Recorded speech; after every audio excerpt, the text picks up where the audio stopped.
Welcome back to another episode, guys. Y'all know I love what I do when it comes to podcasting, and I love talking about other podcasters and to other podcasters. But the one thing that we don't really talk about too much that we need to talk about more is how that creative outlet and how doing what we love can actually just take us right the hell out. So to chat about that, his upbringing, and just how different he is as a parent now, we have from the former Holmes Room Pod, Matt Holmes. What's up, Matt? What's up? Thanks for having me. Yeah. Full transparency, I was on the Holmes Room Pod a hot minute ago, and that was a lot of fun. That was you were one of the first that I was on. Yeah, you were one of the first that I was on. So I was really sad to see that you were retiring from podcasting. Walk me through why and where you're kind of moving now. Yeah. So like the show we had done, like, I guess to start it off, it was like one of those, like, I'd been asked a bunch and we had that conversation when you were on where it's like people are like, oh, you should start a podcast. You should start a podcast. You're easy to talk to. You know, people enjoy like your interactions and you're not afraid to go there. So like in going there, I wanted to have like a co-host who had a different opinion as mine, and I wanted it, like, adamantly wanted a female co-host because I wanted that difference of opinion to put me in my place when I needed to, or to like bring a different perspective.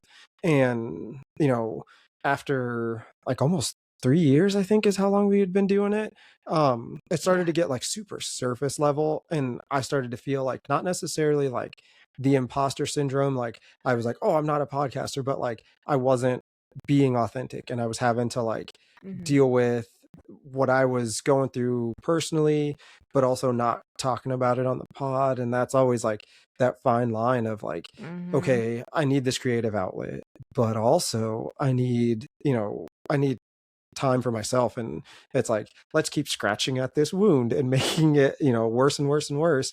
And then, it's like, I hit a point where trying to think about what topic next, what thing next, what's relevant. And I was hitting the burnout hard, and my co-host kind of was like, not, I don't want to say like phoning it in, but it seemed like she was also withdrawing. And at that point it was like, maybe we just need to take a break. And we recorded an episode, and then we just kind of left it at that. And it was like one of our Halloween episodes, I think, was the last one that we dropped.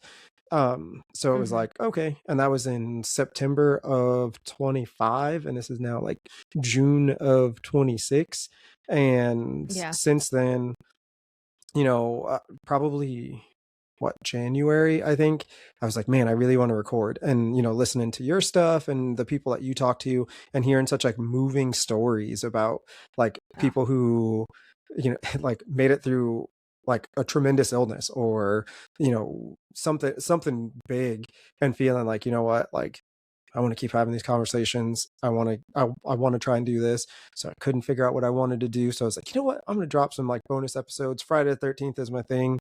Jason has always been like a thing that I use when I played roller derby before. It was like part of my name. So it was like Friday the 13th, I'm going to drop some episodes. It happened to be right before Valentine's Day in February. So I was like, I'll drop an episode that's like 10 questions or 15 questions or 20 questions or something like that you can ask your partner, but do it from a perspective of like, if you're afraid to have these conversations, how you might like ask these questions, and how you might wait to get the response, and not judge your partner for theirs.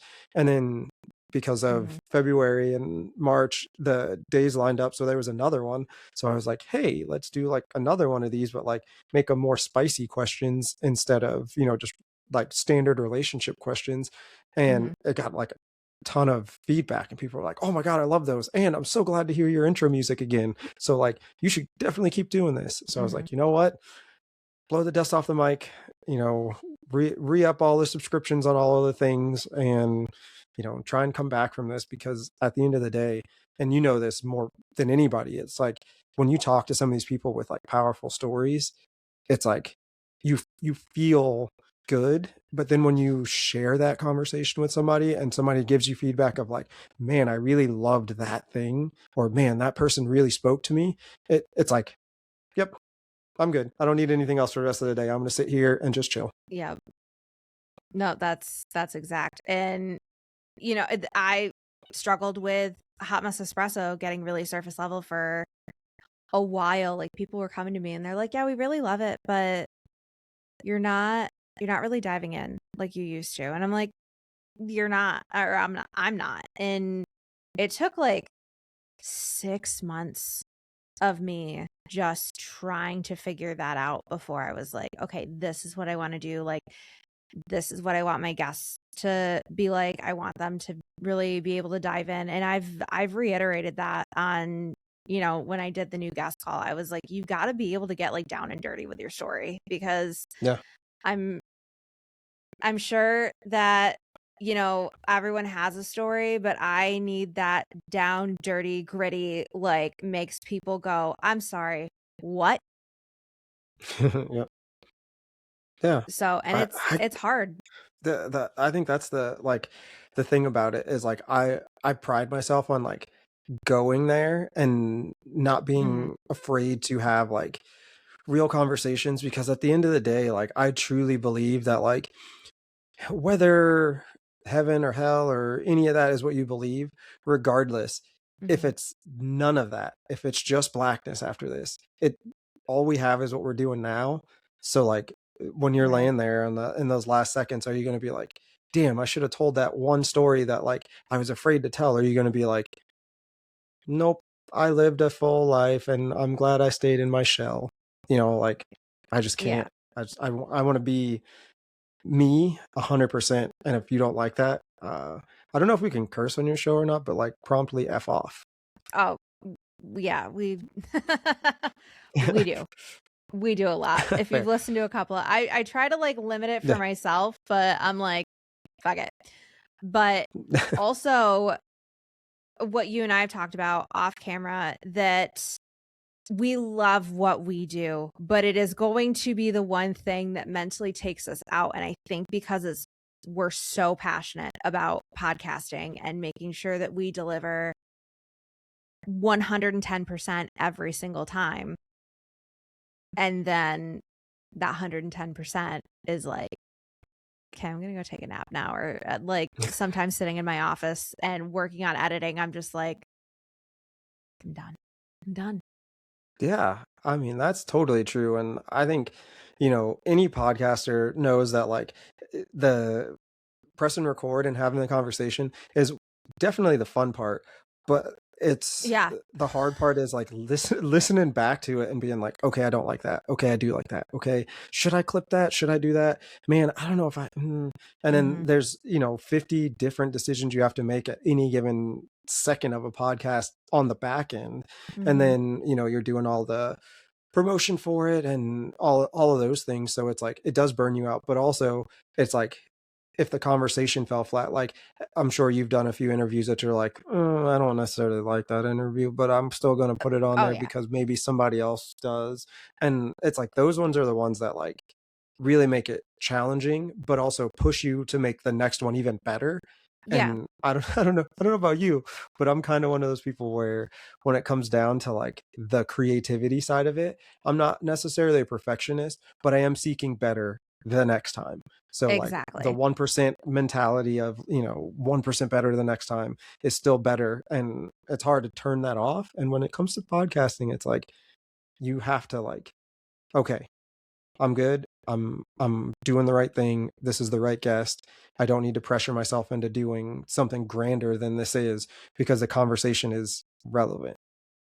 And I think trusting our gut can get very exhausting, especially when it comes to vetting guests and making sure that we have the right people on, because you're what like I feel like every episode needs to count for me, especially now. So when I have people coming to me, I have to really I have people now, like a team that I will send their pitch and be like, do you feel like this is aligned? Because I want to say yes to everyone. I'm Mm-hmm. having to learn how to say no. And that's Yeah. exhausting, because I'm like, they're either going to take it with grace, or I'm going to, like, this one guy that tried to come on one time, I was just like, I'm not feeling it. And he like flipped out and called me fake and this, that, and the third. And I was like, He's like, well, I'm just looking for authenticity. I'm like, well, I'm trying to be authentic and tell you that this isn't gonna like align. But you either get people that are like, okay, thanks for taking the time, or you get people that think that they're the hottest thing since sliced bread. And it's like, okay, well then find the podcast that also agrees with you, because it's not aligning here. But it's so hard to say no to people, especially when you've got the pressure of needing to put out content every week. And, you know, a lot of Mhm. people are like, well, some content's better than no content. And it's like, no, but I still want it to be quality. Yeah. You have a ton of episodes out, and I was like actually kind of looking at that this morning, like just seeing where like how far you've come from when we talked. And Yeah. like I think it's awesome how many episodes you have. And I think that that's one of the things that like Holmes Room was like, I was adamant about how I structured it and how Yes. we had episodes banked, and we were never like getting behind the eight ball. And that was starting to happen. We were starting to have like 2 weeks where we didn't record because XYZ happened. And it was like, as soon as you start doing that, and as soon as you take your foot off of the gas pedal and You're done. making episodes, yeah, and it's the start of the fall, and that's definitely Mm-hmm. where it was going. And before I make bad episodes, I'd rather make no episodes. Yeah. And end it on my terms, not end it because like it's like, man, this one was bad, this one was bad. And I don't know how you feel, and Yeah. I'd actually be curious to hear your answer to this. But it's like when you get done with an interview, there's some that are like, man, that was pretty good. And then there's some that you're just like fist pump in the air, like, fuck yeah, that was good. That I love that. That was so fun. And I stopped having that feeling after episodes, and I would just go to bed and be Mm. like, I don't know if that one was as good as the last one was. And that that weighs on you, and that starts to put, depression vibe feeling on it, and you start to feel Mm. like maybe I'm failing at this. And then that is like a chink in the armor. And anybody that deals with anxiety and mental health stuff knows all it takes is one little chip before you start to fall off that cliff of like despair. No, 1000%. I make no bones about the fact that 2025 was not my year for podcasting. I actually took weeks off. I didn't know if I was going to come back. Um, I was in a very shitty place. My divorce was final. My ex-husband was in a situation that was like very much affecting my mental health. Um, I was in a very bad place with that. And what honestly, once I removed him out of the equation, everything was fine. But I was a lot better. But I was trying to figure out where we were going to be moving, when I was going to be selling the house. Like, tried the whole millennial split the dog thing, that didn't go over well. All of this stuff. So that's when my episodes really took a hit, and I was just literally recording just to record, and it wasn't my best work. And honestly, I almost quit because of that, because I was like, I'm not putting out the content that I want. I know I can be doing better, but I don't have the mental space for this.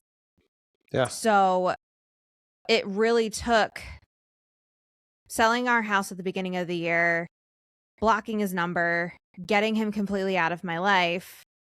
And it's not him, it's the situation. But once that happened, I was like, and I was in a stable place, and, all of the things that were in limbo were no longer in limbo. I was like, okay, I can do this. But it also took a lot of sitting down with my people, being like, I need to restructure this from the ground up, because right now it is spiraling into something I don't even recognize. So it took Yeah. a lot of pushing it in the direction that it's going in now, and I'm much, much happier with it, and I'm getting the guests that I want and the conversations that I want. But 2025 was definitely, it was apparently not the year for podcasting, because you are not the first person and I'm not the first person that I know to have struggled with podcasting as a whole in 2025. It was not the year. Yeah. I'm you know I have a friend who like I had on, and his podcast had been going for quite a while, and they like him and his friends review like video games, and Mhm.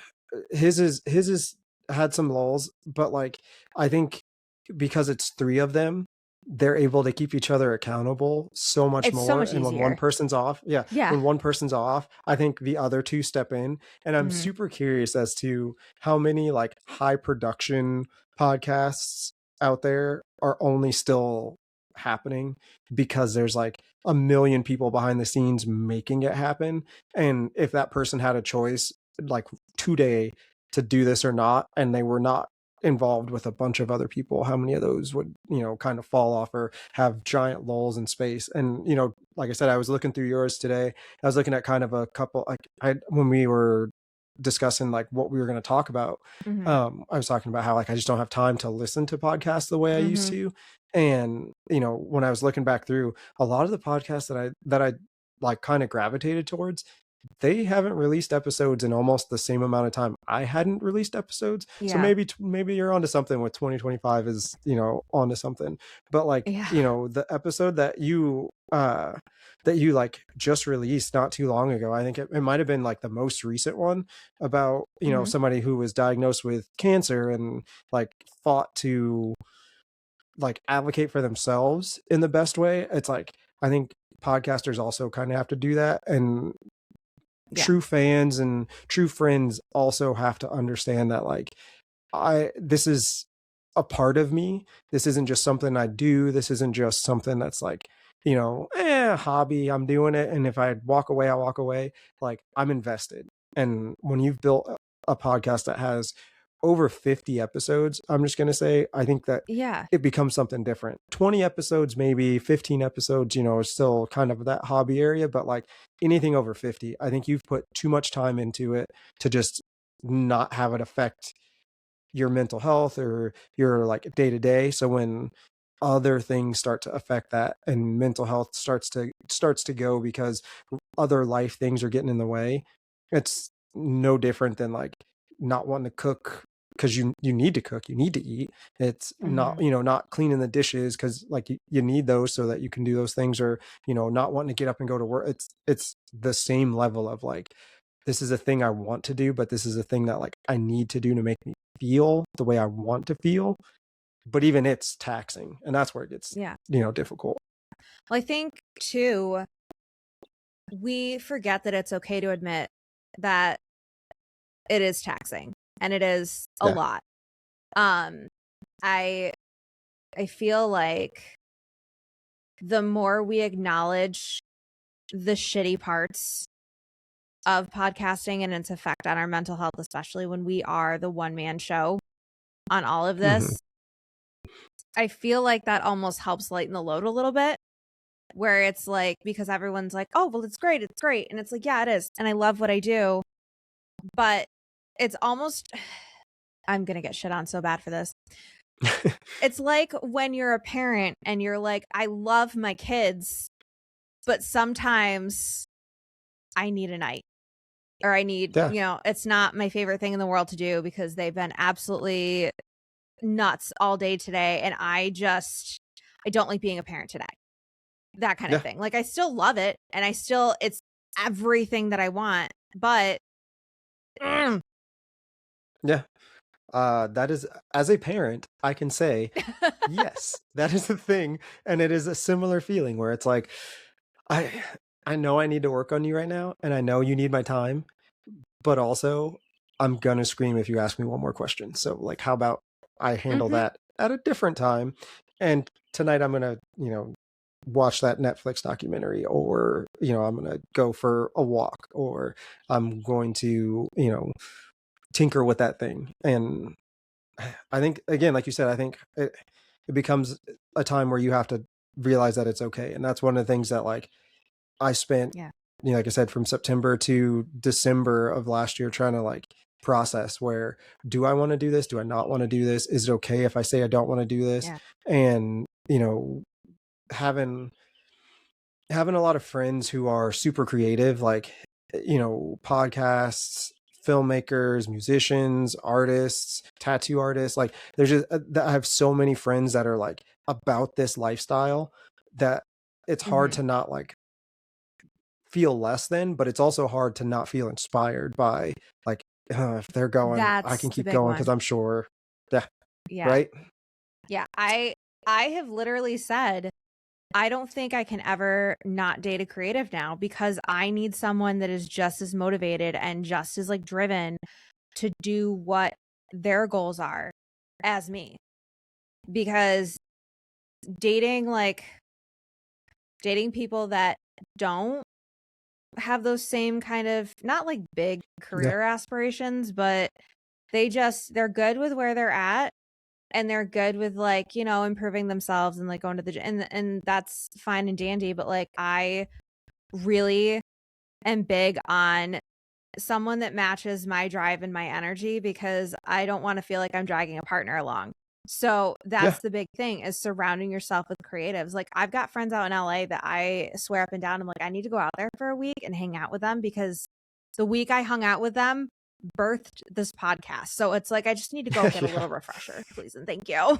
Because they're just so driven and one's in music and one's in acting and comedy and the other one's also in music and it's like I need to be surrounded by those people again because they get it.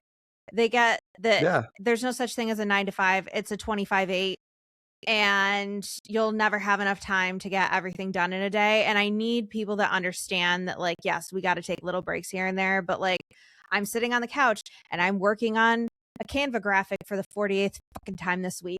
And it's not that I don't want to be present, but like I got to get this done because it just hit me and Yeah. I need to like at least put some sort of draft on before we can like head out. Yeah. Exactly. I like identify with that like wholly. I Yeah.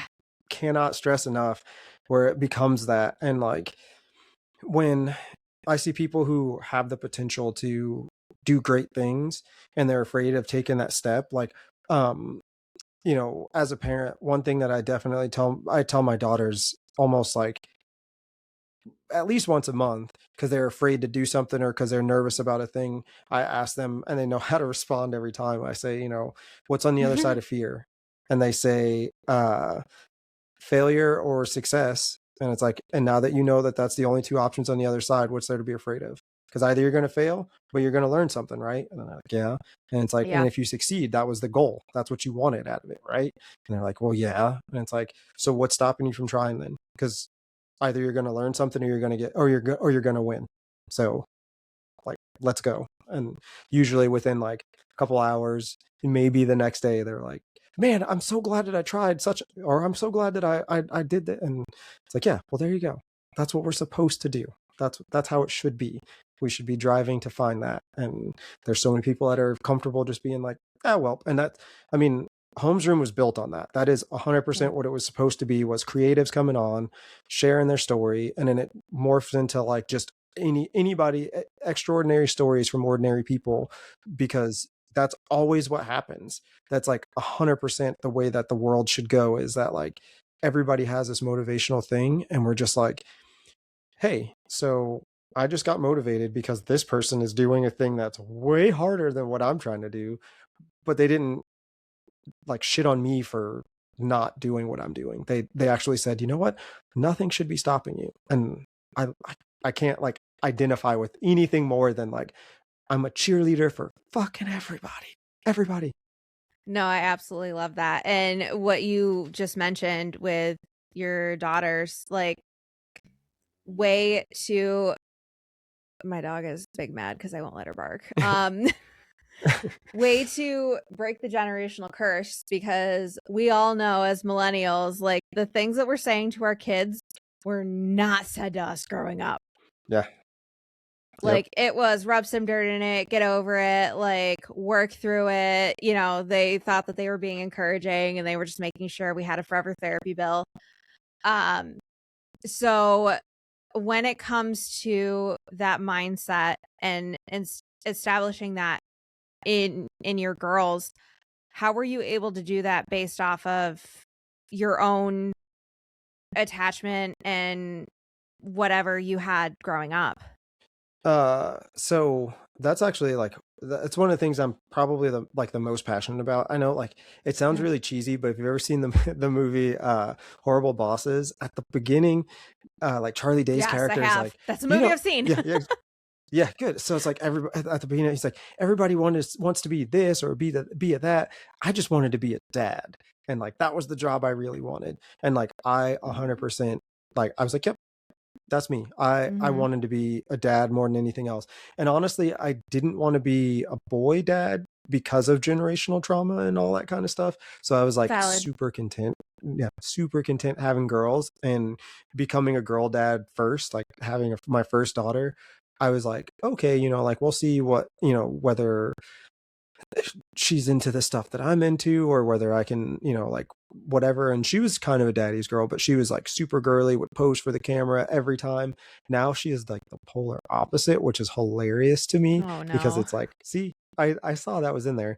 And then, my second daughter is like a mini version of me. And it's like, she'll say something back and it's like, I want to be mad, but I can't even be mad because You that's what I would have literally. said. So like it's refreshing, but also like like a reminder of how far I've come, but Mhm. also how far we still need to go as people, but also like the generational trauma and building stronger people, but not stronger in the sense that like they ignore and override, but that they accept these are things and I can navigate the situation with grace and not like bury it deep and then move on, because that's what it would have been, right? Is like it's like you said, rub some dirt on it, get up and keep going to play. Mhm. Like while I still do downplay some of the stuff that happens to them, because it's like Well, yeah. this is just like a natural thing. But Mhm. also there's times where it's like, I know like for me, as we talked about like going there, I was one of those kids that like I was getting spanked every day for something, no matter what. And Mhm. sometimes it was to the point where like it was overkill, and Mhm. it just kind of was. But like there was times where it's like this punishment doesn't fit the crime, Mhm. but like there's no rhyme or reason to it. And my Mhm. mom was very like, not, I don't say soft, because she definitely could yoke you up if she wanted to, but my dad was Mhm. definitely the one that was like the heavy-handed punishment deliverer. And Mhm. we grew up in this like crazy prepper society kind of thing, where like my dad is as probably as prepper as you can be without being like the crazy version of a prepper. So like growing up, me and my sisters had rank, like military rank, and I was the youngest, so I was always the lowest ranked person. So anything that they wanted to do, anything that they said, like it'd be like my oldest sister would tell my middle sister, "Hey, go make me a sandwich." And then my middle sister would be like, "Hey, go make us both a sandwich." And I can't do anything, so I would just have to go make them a sandwich. So I learned to cook really young because I was the one that Mhm. had to do all those things. And then if somebody was to get in trouble, it was my oldest sister would get questioned, like, why did this happen? And then she would give whatever story. My middle sister was always like the straight A student, so they would be like, you probably weren't involved. And then they would look at me and be like, why is this broken? And then I would shrug and be like, I don't know. And then it'd be like, well, they said that. And now it's like, well, crap. No, I don't have, I can, even if I wanted to say something, it doesn't matter what I say now because it's their word Yeah. against mine. They outrank me. So I just kind of got to like take the L and keep it moving. Um, so now as a parent, I definitely like, I pay more attention to what my daughters need individually and try and give Mhm. them a lot more space to be specifically them, while also trying to create the team atmosphere that me and my sisters did grow up with. Because even though all of that crazy like crap happened to us and this like crazy way of living happened to us, we are still, if something happened, there is not anybody that I would depend on more or I would expect to Yeah. snap to in the same way that I would, because that's what we were brought up to do for each other. So like I'm trying to create that same connection with my daughters while not Mhm. making them feel like they're kind of against each other at times, or like one's life is dependent upon the other, give them their individual grace. Yeah.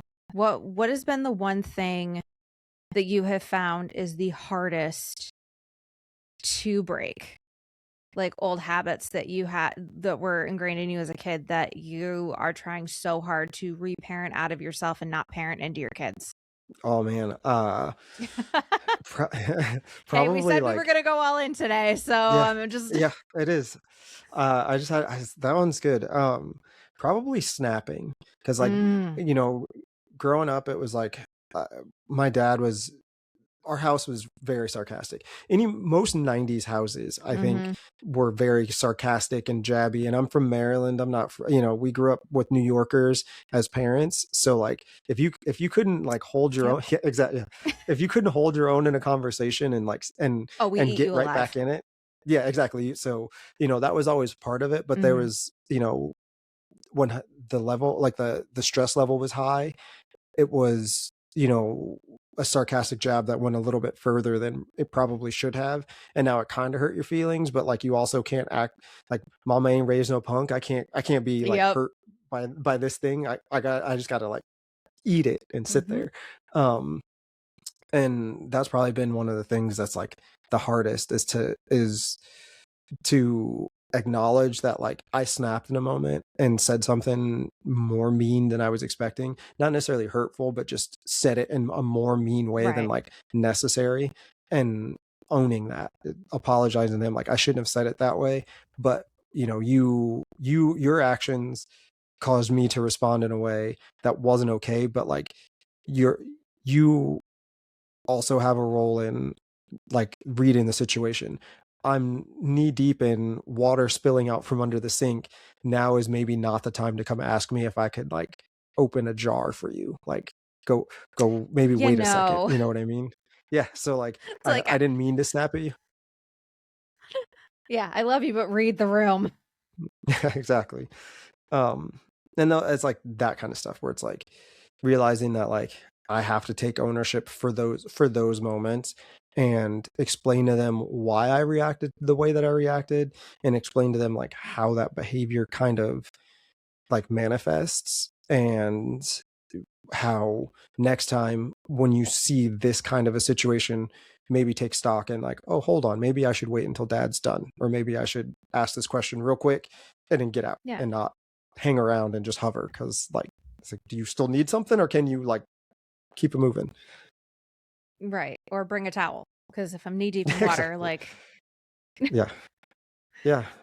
yeah, I mean, it's like I have my nephew and like you were saying, the sarcasm, we all talk to each other very sarcastically, except for he's at an age where that sarcasm, where it's fine in adults because we just kind of like, we banter back and forth a little like Schitt's Mhm. Creek, almost like David and Okay. Alexis, like that back and forth constantly. But now, like, he's kind of doing it a lot to us. And I don't get mad. I'm like, hey, buddy, I know I'm you got to work on your tude, and I'm not saying it's just you because I talk the same way. I will also be working on my tude, and he'll catch me. He'll be like, there's a lot of tude coming out of you, and I'm like, you know what? You're right. You're right. I Let me rephrase that. But it's hard, man. Especially when they're Yeah. smart and they're like little mini yous, and you're just like, oh, that's okay. Okay. But at the same time, because you know how our parents always were like, oh my God, I can't wait till you have kids just like you. And then you're going to understand Yeah. how hard it is. And I'm Yeah. just over here like, tell me you don't like your children without telling me you don't like your Yeah. children, because Yeah. I am assisting to raise a human that is not 100% me at all. He's a lot his dad. He's a lot his mom. He's a lot me because he's very quick and witty and on his feet, and and that's all me. And I'm just looking at that going, I wasn't that hard to love. Why did you make it seem like I was Yeah. for all these years? Why did you make it Yeah. seem like having a child like me was going to be the worst thing to ever happen to me? It's like, what's wrong with you? Yeah. That's the thing that I think I I like you said it earlier, but like people might like get angry that I say this, but like one of my least favorite things, like, and as a term of endearment, I guess I can understand it, but like, like when people are talking about like my little like feral children and this, that, and the other thing, I'm like, I get it, but also I don't think I could ever call my children any of those things, because anything that they are is in part to me. And anything that like I don't like about the way they behave is in part to me. But like also Right. I fucking love my kids. Nothing about my Mm-hmm. kids makes me angry to the point where I'm just like, you know, go somewhere else, or I'm just gonna leave this house, or I'm gonna whatever. And like I had a dad that was in and out. So like to me, Mm-hmm. showing up for my kids and being there for my kids as much as I possibly can be is like goals. If my Mm-hmm. kids grow up and they're like, damn, dad always showed up for me, and they say nothing else about it, that's enough for me, because like I genuinely like Yeah. love them. There's times where I think like, is my 9-year-old one of my best friends? Is that really how this is going right now? It's the Is best my, though. yeah, right? It's like, is my Mm-hmm. like 17-year-old like really one of my like closest like buddies, who I'm super into whatever they're into just because it brings them joy. Like Mm-hmm. that's is that a thing? And as a girl dad, like that's not common. That's not the way it No. necessarily is supposed to be. So it's like, okay, and like when you ask about like things that we do differently, like I'll give you an example. And I'm not particularly proud of like the way that it happened, but it was a Mm-hmm. means to an end, and like to teach a lesson. So my Right. oldest daughter is sitting there, like I don't remember what it was, something she didn't want to eat. I don't remember, like kids don't want to eat whatever. And this was maybe a Mm-hmm. year or two ago. So so she's like literally like crying, like sobbing tears down her face because she doesn't want to eat whatever Mm-hmm. it is. And then I came towards her, and she like dropped to the floor like I was gonna like grab her. And I was like, kid, like really? So she's being super dramatic. So in kind, I looked behind me, so I knew that there was like nothing behind me, no person. And like I put my hand under the bowl and just like flung the bowl against the wall. So it was like super dramatic and flung everything. Yeah. My wife got mad, and like she's like, that's enough, and it's like, okay, but here's the deal. Tomorrow, when we're both calm and rational, I'm gonna have a conversation, and I'm gonna tell her, hey, so when I threw that bowl, was that like extra and unnecessary and all of these things and like not okay? And obviously she's going to be like, yeah. And it's like, well, that's how you were kind of behaving in the same way. So like before you get to that point, let's try and find ways to use either our words, or like suck it up and eat like the two things that like I'm asking you to eat that aren't that big of a deal, and move past it. Like it doesn't need to be a big thing. And what about my behavior was not okay and not acceptable, so that she's learning how to navigate like those behaviors in somebody else. When she sees those behaviors in somebody else, she's like, oh no, not okay. I already know that that's not acceptable. Stay away from me, because that's what wasn't taught. It was, Right. especially in the 90s, it was, you know your parent could smack you upside the head, and it was fine. You were supposed to Right. love them. And all that does is teach you going forward to battle for love, to accept unacceptable things, Mm-hmm. because they still love me. Yeah. That's not a good way to be. Yeah. Like when we were kids, the flinging of the bowl we hoped was just the end of it, and it was usually the Yeah. start, because Yep. that was never the end of it in my house ever. Yeah. So I'm like, I'm hearing the story, and I'm like, like it's okay, because I'm just like, oh God, like right back there. And then, but I think the level of accountability of what I did was not okay as well. I think is Yeah. where we start, because like not everyone's gonna suddenly break a generational curse to be like, yeah, I'm totally not gonna get pissed and like do things that I shouldn't do. Because I can honestly say, like, even in relationships, there's been times where it's like I look back and I'm like, ooh, no, Yeah. no. Yeah. So, but I think that's the best we can do, is acknowledge that it wasn't Hmm. great, and just not do that again. Because I think also what our parents did a lot was, oh, I'm sorry for doing that. I'm going to do it another 48 times and apologize every single time. And like, if we got an apology, because what are those to them? Yeah. Um, Yeah. but I'm going to apologize hypothetically. And then I'm Yeah. going to keep doing it because as long as I say I'm sorry, it's okay. And it's like, no, no, no, no, no. No, the changed behavior is what makes it okay-ish. Yeah. Um, and like I said, my dad was in and out. Mm-hmm. And I did the math. I think I was in my 20s. I'd done the math. And at that age, I realized he was out of my life more than he was like in my life. But he still taught me a ton of like good lessons while he was there. And it's such a hard thing to like reconcile with. But like Mm-hmm. that's one of those things, right? Is that like there wasn't accountability. There was always an Yeah. excuse. There was always a reason why. And I know for me, I hold myself to like an ultra high level of accountability, and You because have of to. that, I think people, yeah, exactly right. I think people always look for my approval for some reason because I hold myself to such a high standard, and Mm-hmm. I fucking hate that. Like, you don't need my Yeah. approval. Don't come here for approval. And I have Mm-hmm. like a giant like abandonment issue thing. So like I don't need you needing approval from me Right. because I'm trying not to abandon myself right now. Like I'm trying to just approve of Exactly. what I am. Back up a second. So when it comes to my Right. daughters, it's like holding them accountable, but also teaching them what accountability looks like from the other side and apologizing Mm-hmm. or admitting like, hey, I was wrong. Like that's one of my favorite things to do in any situation is to like prove that fact that like I don't have to be right. Even if I'm often right, it doesn't, I don't care if I'm right or wrong. At the end of the day, are we good? Did we solve the thing? Are you okay? Did we have a resolution to this thing? Because growing up with a parent that was in and out, often there was no, resolution. If I Right. knew my dad was going to say two things, and one of them was always going to be like well, that'll never happen. If he came in and he said, hey, we're going to go do XYZ, guaranteed, or I'm going to go do this, guaranteed. As soon as he said the word guaranteed, I was like, man, I'm Yeah, out. no. But any other sentence, it was like, maybe this is going to happen. Maybe there's accountability. Maybe he'll do. Mm-hmm. And you're just hanging on to that hope. And like hope is a cruel weapon when it comes to stuff like that. So I don't know. That's just It really that's just is. like where my brain goes when it comes to like teaching my kids, the Right.